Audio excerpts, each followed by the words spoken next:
अस्सलाम वालेकुम। मुसलमानों के अंदर अपनी क़यादत के नाम वाला ही वायरस को नहीं डालने की कोशिश की जा रही है। कुछ वायरस और भी हैं जो डाले जा रहे हैं, वो इतने ख़तरनाक वायरस है उसको आप समझ लीजिए, क्योंकि फ़र्स्ट फ़ेज़ में आपने क्या किया है नहीं किया है ये तो 14 तारीख़ को पता चलेगा, लेकिन फ़ेज़ 2 अभी बाकी है। जिस तरह राहुल गांधी हाइड्रोजन बम की शक्ल में रिपोर्ट लेकर आए थे, इसको उससे कम ना समझिए। इस रिपोर्ट को ज़्यादा से ज़्यादा शेयर कीजिए, समझ लीजिए। 2 से 5 मिनट में आप इस पूरी रिपोर्ट को आप समझ लीजिए। हमेशा की तरह मैं आंकड़ों से बात करूंगा, आपके सामने मैं सबूत पेश करूंगा और आप अपनी अक्ल का फिर इस्तेमाल कीजिएगा। एक वायरस है जो मुसलमानों के अंदर डालने की कोशिश की जा रही है, ब्रेन वॉश किया जा रहा है कि बीजेपी आ जाएगा तो क्या हो जाएगा, हम लोग ईमान वाले हैं, देख लेंगे। इतने सालों से तो बीजेपी कर ही रही है रूल, फला स्टेट में तो बीजेपी है ही, मोदी जी तो तीसरी बार जीत गए, यूपी में भी बीजेपी आ गया तो क्या हो गया।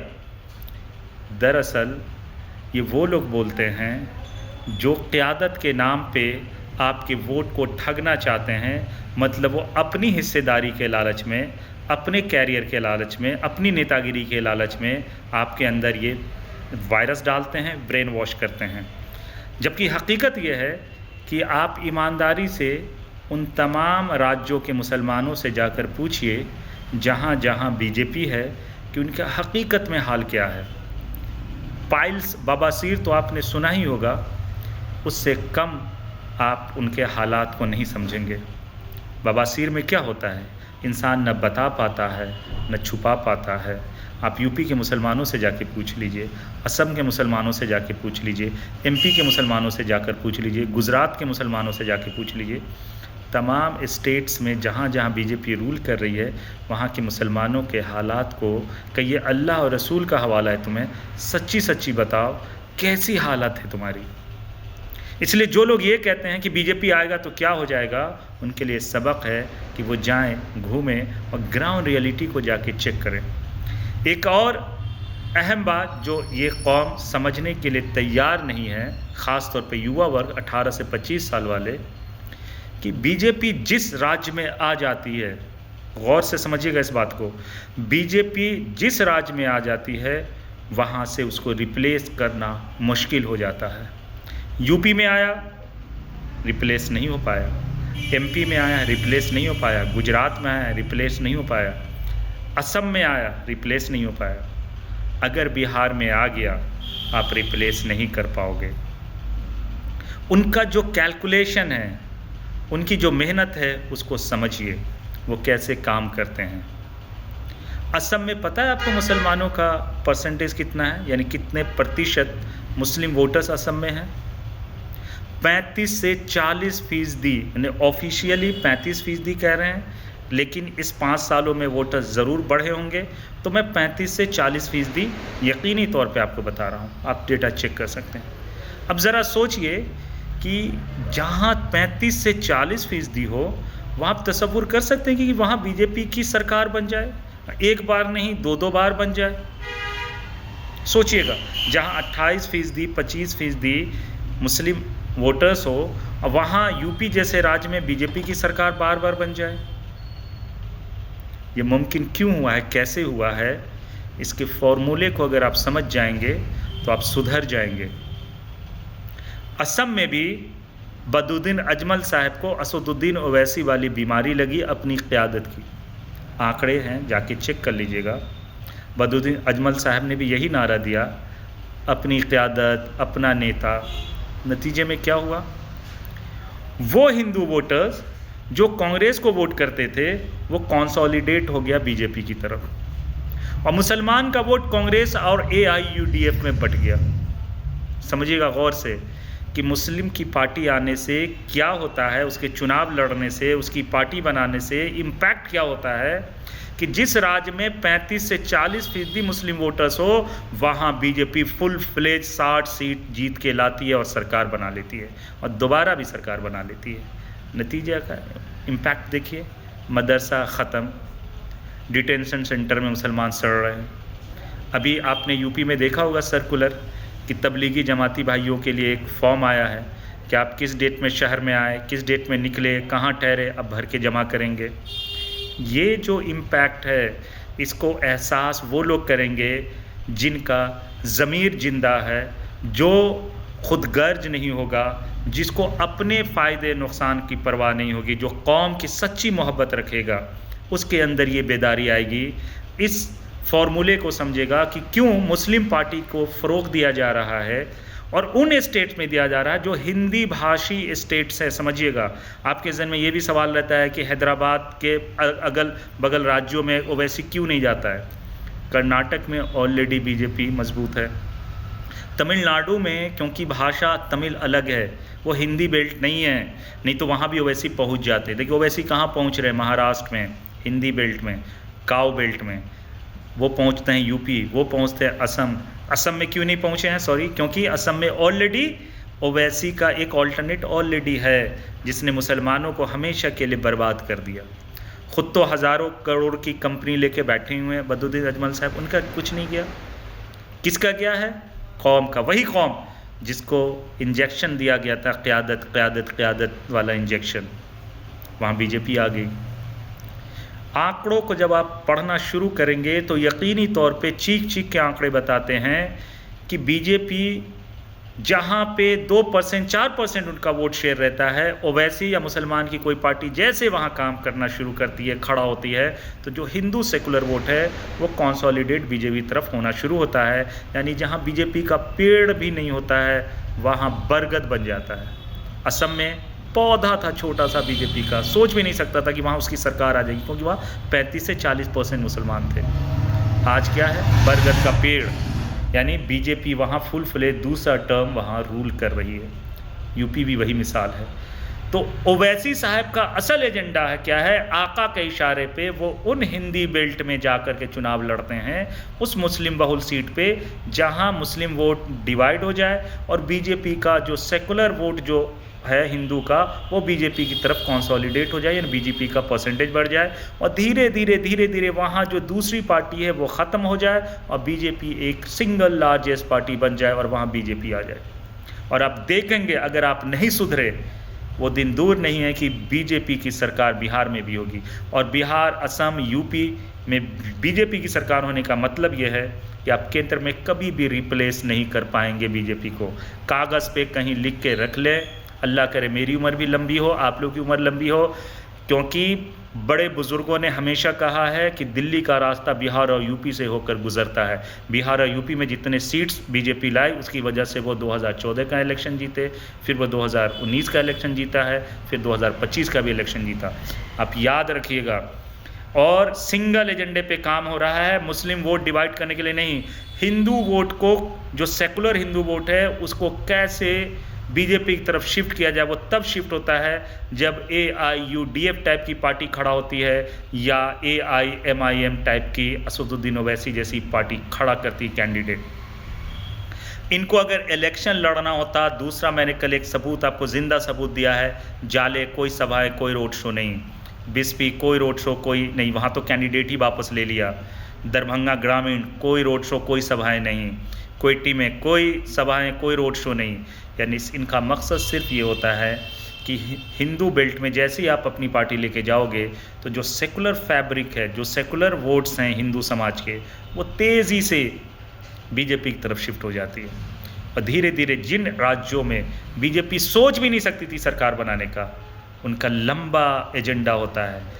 और सैंपल के तौर पे देखिए 2021 में वो बंगाल में एंट्री करते हैं ओवैसी साहब, 6 सीट पे अपनी ज़मानत ज़ब्त करा लेते हैं, लेकिन बीजेपी के आंकड़े देख लीजिए, 4 की जगह सीधा 36% बढ़ गया है शेयर। चेक कर लीजिएगा 6 सीट पे जाकर के। मैं कल से लगातार बोल रहा हूँ कि ये इतना ख़तरनाक प्रैक्टिस आका के इशारे पे पूरी कौम को आग में झोंकने का काम कर रहे हैं कि अगर आप गौर करें एक एक चीज़ को बारीकी से कि कैसे बीजेपी साइलेंटली उन स्टेट्स में रूल कर रही है जहां मुसलमान 25% है, 28% है, और असम जैसे राज्य जहां 35 से 40% है। और मुसलमान को जो वायरस एक दिया गया है इंजेक्शन, बीजेपी आ जाएगी तो क्या हो जाएगा, क्या कर लेगी। इतना ख़तरनाक है कि आप सोच भी नहीं सकते हैं। आपका वक्फ बिल ख़त्म हो गया, पर्सनल लॉ बोर्ड ख़त्म हो गया, आपके मदरसे ख़त्म हो रहे हैं, आप पे बुलडोज़र चलाए जा रहे हैं, आपको SIR के ज़रिए आपके नाम काटे जा रहे हैं, आपके नागरिकता पे सवाल किए जा रहे हैं, आपको घुसपैठिया घोषित करने की तैयारी चल रही है। लेकिन आप क्या कहते हैं, बीजेपी आ जाएगा तो क्या हो जाएगा। वो आपकी जड़ों को ख़त्म कर रहे हैं और आप अपनी क़यादत चिल्ला रहे हैं। मतलब खुल्ला एक साजिश का हिस्सा बन चुके हैं और आप अंधे हो चुके हैं, आपको दिख नहीं रहा है। असदुद्दीन ओवैसी ये कहते हैं कि 2% 3% वाला डिप्टी CM बनेगा तो 18% वाला क्यों नहीं बनेगा। उस ओवैसी साहब से आप लोग पूछिए, कॉलर पकड़ के पूछिए, कहीं जहां मिले उनको रोकिए, बैठा लीजिए और पूछिए कि तुम्हारे तेलंगाना में जो CM रेड्डी है वो कितना प्रतिशत है। 2 से 4% है रेड्डी, वो CM है। और मुसलमान कितना है तेलंगाना में, 13 से 15%। से पूछिए कि बता तू, जो तेरा आका तुझे जगह जगह भेजता है कि तेरे स्टेट में 15% मुसलमान हैं, वहाँ डिप्टी CM क्यों नहीं है मुसलमान। तूने कभी किसी स्पीच में बोला तेलंगाना में कि एक रेड्डी 4% वाला 2% वाला कैसे CM बन गया। दूसरी बात, उससे पहले जो KCR बना था वो तो 2% हैं। दूसरी बात, जो ओवैसी साहब अपने तमाम स्पीच में बोलते हैं कि जितनी हिस्सेदारी, जितनी आबादी उतनी हिस्सेदारी, तो तेलंगाना में तो मुसलमान 13 से 15% है, उस हिसाब से उसके 15 सीट होने चाहिए क्योंकि 119 टोटल सीट्स है वहाँ। तो वहाँ 7 ही सीट पे क्यों खड़ा करते हो। मतलब तुम जहाँ की पैदाइश हो, जहाँ की तुम्हारी पार्टी है, अपने घर में तुम हकूक ले नहीं सके, अधिकार दिला नहीं सके मुसलमान को वहाँ, और तुम बिहार में, महाराष्ट्र में, यूपी में, बंगाल में जा कर के मुसलमानों को तुम ये फक्की बेच रहे हो कि जितनी तुम्हारी आबादी उतनी तुम्हें हिस्सेदारी लेनी है। तुम 18% वाले हो, तुम CM बनना चाहिए तुम्हें, और अपने स्टेट में न तुम्हारा डिप्टी CM है और ना तो तुम 15 MLA बना सके जितनी तुम्हारी आबादी उस हिसाब से। ये वो आंकड़े हैं जो चीख चीख कर बता रहे हैं कि ओवैसी साहब आपका लगातार आका के इशारे पे आपकी लंका लगा रहे हैं, आपकी जड़ों को काट रहे हैं मिल करके अपने फ़ायदे के लिए, और आपको ज़रा भी एहसास नहीं है कि आप क्या बनते जा रहे हैं। फिर मोदी के अंधभक्त में और ओवैसी के अंधभक्त में क्या फ़र्क है, कोई मुझे समझा दे। इस मुल्क में सेकुलर फैब्रिक ही कामयाब रहेगा। आपका रिप्रेजेंटेशन का सिर्फ एक तरीक़ा है कि आप कहीं से MLA बने, MP बने, आप ईमानदारी से काम कीजिए। बहुसंख्यक समाज इतना ईमानदार ज़रूर है कि वो अच्छे लोगों को भी वोट देता है, तभी वो हमेशा मुसलमानों को वोट किया। अगर वो ना करते तो न तो मधुबनी से कोई MP बनता, न दरभंगा से कोई MP बनता। और ये इतने जो MLAs हमेशा जीत के आते हैं 25, 30, 35 बिहार यूपी में, हिंदू वोट के बगैर कोई मुसलमान नहीं बन सकता है, इल्ला माशाअल्लाह चंद सीटों को छोड़ करके। ये बारीकियां जब तक आप नहीं समझेंगे, होता क्या है, 2 फार्मूला इस मुल्क में काम कर रहा है। किसी हिंदू समाज के व्यक्ति को नेता बनना होता है तो वो किसी गोश्त की दुकान को जाके शटर को गिरवाता है, चल बंद कर। किसी ठेले वाले, दाढ़ी टोपी वाले को 2 थप्पड़ मारता है, ID दिखा, वो हो जाता है हिंदू हृदय सम्राट, मतलब हिंदू समाज का नेता। मुसलमान को बनना होता है, कहीं रास्ता नहीं मिलता है, अपनी क़यादत, हम 2% वाले की दरी बिछाएंगे, 4% वाले की दरी बिछाएंगे, हाँ बीजेपी जीत जाए तो जीत जाए। वो आके जहर घोलता है। आपको सुनने में भी अच्छा लगता है कि हाँ बात तो सही कह रहा है, मल्लाह डिप्टी CM बनेगा 18% वाला। सर उसके पीछे एजेंडा तो समझो। आप करीब के फ़ायदे को क्यों देख रहे हो, आप दूर के नुकसान को कब समझोगे। दूर का नुकसान कर लिया असम के मुसलमानों ने, यूपी के मुसलमानों ने, अब बिहार के मुसलमान भी अपनी ऐसी तैसी करवाने जा रहे हैं। ऐसे नेताओं को खदेड़िए, उनसे पूछिए कि तू अपने स्टेट में तो पहले हकूक दिला दे। तेरे यहाँ आबादी के हिसाब से तो 15 MLA होने चाहिए मुसलमान के, तेरे यहाँ एक ही कंस्टिट्यूएंसी के साथ है, सिर्फ एक ही, क्यों है। तेरे यहाँ 2% 4% वाला CM बनता आ रहा है, क्यों बनता आ रहा है, तू क्यों नहीं बन गया। 15% था वहाँ, 13% था वहाँ। तो इसलिए वक्त है मुसलमान भाइयों, अब सुधर जाओ, समझो राजनीति को। आप सेकुलर फैब्रिक का हिस्सा बनते रहें शुरू से, आप कॉमनल मत बने, नहीं तो आप अपनी नस्ल को आप तबाह व बर्बाद कर लेंगे। जो मेरे सामने आंकड़े आए हैं, मैं आंकड़ों पे ही बात करता हूँ, ज़मीनी हकीकत पेश किया हूँ। जज्बाती बातों कि मेरे यहाँ कोई जगह नहीं है। जो भी आपसे कह रहा है, किसी से पूछ लीजिए कि तेरे 10 एमएलए भी बन जाएंगे तो कौन सा तुम क्या उखाड़ लोगे इस कम्युनिटी का। आपको असम एक रोल मॉडल है। असम में कितने एमएलए हैं AIUDF के, पता कर लीजिए। 25 से ज़्यादा एमएलए हैं आज भी। क्या मदरसों को बंद होने से रोक लिया, डिटेंशन सेंटर जाने से रोक लिया? क्यों? क्योंकि आपने बड़ा नुकसान कर लिया कि वहाँ आपने बीजेपी की सरकार बनवा दी। जो हिंदू भाई हमेशा कांग्रेस को वोट करते थे, सेकुलर थे, वो कट्टर नहीं बने हुए थे, उन्होंने बदरुद्दीन अजमल की कट्टरता को देख करके उन्होंने भी अपनी एक कट्टर पार्टी को चुन लिया, उधर शिफ्ट हो गए। और यही एजेंडा है अब वो ओवैसी को जगह जगह हिंदी बेल्ट में भेजने का। मुसलमान वोट तो वैसे भी बढ़ जाता है, कभी बसपा में, सपा में, कांग्रेस में। असल मकसद वो नहीं, असल मकसद होता है कि हिंदू का जो सेकुलर वोट है, क्योंकि बहुसंख्यक समाज ही किसी की सरकार बना सकता है या गिरा सकता है। ये आपको कब समझ में आएगा? इस मुल्क में आप 17%, 18% हो, 82% वाले के हाथ में सत्ता है सर। वो जिसकी चाहे बनवा सकता है। उनके अंदर अच्छे लोग ज़्यादा थे, इसलिए कांग्रेस लगातार यहाँ रूल की, इसलिए सपा रूल किया, राजद रूल किया। और ओवैसी साहब जैसे शातिर अपने मक्कार लोग जो आ रहे हैं मार्केट में, वो उन अच्छे लोगों को कट्टर बनवा रहे हैं। ये मैं नहीं, ये आंकड़े बोल रहे हैं। और ये कौम जिस दिन से आंकड़े देखना शुरू करेंगे, वो मक्कारों को, अपने बीच के मक्कारों को पहचानने लगेंगे। जिसको भी MLA बनना है, MP बनना है, वो अपनी क़यादत, जब कहीं जगह नहीं मिलती तो अपनी क़यादत चिल्लाते हैं। वो करीब का अपना ज़ाती खुदगर्जी वाला फ़ायदा देखते हैं, दूर का नुकसान नहीं देख रहे हैं कि किस तरह से एक स्टेट के बाद एक स्टेट बीजेपी हिंदी बेल्ट में काबिज़ हो रहे हैं। और बीजेपी जहां एक बार आ जाती है, दोबारा उसको रिप्लेस करना मुश्किल होता है, क्योंकि उसके बाद से वो लगातार उन एजेंडों पे काम करती है जिससे बहुसंख्यक उसकी तरफ शिफ्ट रहता है और इंटैक्ट रहता है, कंसोलिडेटेड रहता है। क्यों कंसोलिडेटेड रहता है? वो गाय पे बात करते हैं, वो आतंकवाद पे बात करते हैं, वो मुग़ल पे बात करते हैं, वो नाम चेंज करते हैं, वो थप्पड़ मारते हैं जगह जगह मुसलमानों को, जो उनके नेताओं का काम करने का तरीका है। ठेले वाले को तो गोश्त की दुकान वाले को तो ये बंद करो जी, वो करो। इससे क्या रहता है, उनको लगता है कि नहीं जी ये हमारा नेता है, हमारे धर्म की बात, हमारे धर्म की रक्षा करने आए हैं। तो लगातार वो काम करते हैं, इसलिए उन स्टेट से उनको रिप्लेस करना मुश्किल होता है। इतना खोल के, इतना खुल करके आपको समझाने का मकसद सिर्फ इतना है कि आपकी कोई तंजीम इस पे काम नहीं कर रही है, उल्टा आपकी तंजीम भी आपके अंदर जहर घोल रहा है कि अपनी क़यादत होनी चाहिए, जबकि ये बिल्कुल ख़ुदकुशी वाला पूरा ये फार्मूला है, प्रोग्राम है। समझ जाइए, जब जागेंगे तभी सवेरा होगा।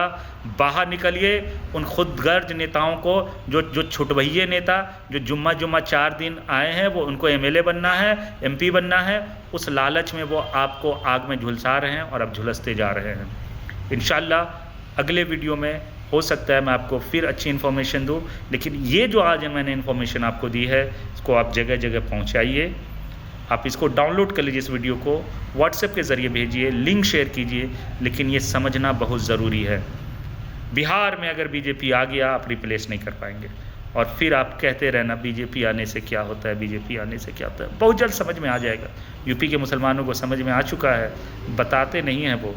महाराष्ट्र के मुसलमानों को पता हो गया, गुजरात के, MP के, असम के। अगली बारी बिहार के मुसलमान की सुधर जाएंगे तो अपने घर को बचा लेंगे, नहीं तो कोई बात नहीं, अपनी क़यादत चिल्लाते रहिएगा। ओवैसी साहब आएंगे आपको बचाने के लिए। जय हिंद, जय भारत।